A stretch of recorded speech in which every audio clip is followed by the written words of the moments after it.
Hi, good morning sa inyong lahat. Mayroon akong importanteng sasabihin sa inyo. Kailangan masabi ko to bago huliin ang lahat. Kasi malapit na. Malapit na talaga. Malapit ng 2024. Kaya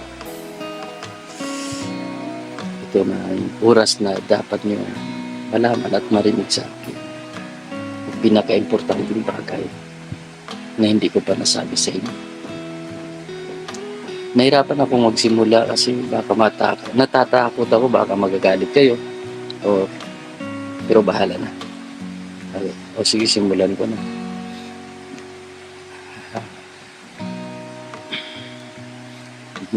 Nahiya ako eh. Sige na, sasabihin ko na lang. Sasabihin ko na ngayon.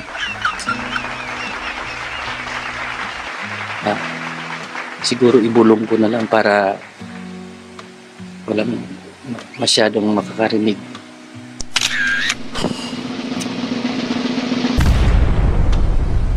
Merry Christmas sa inyong lahat.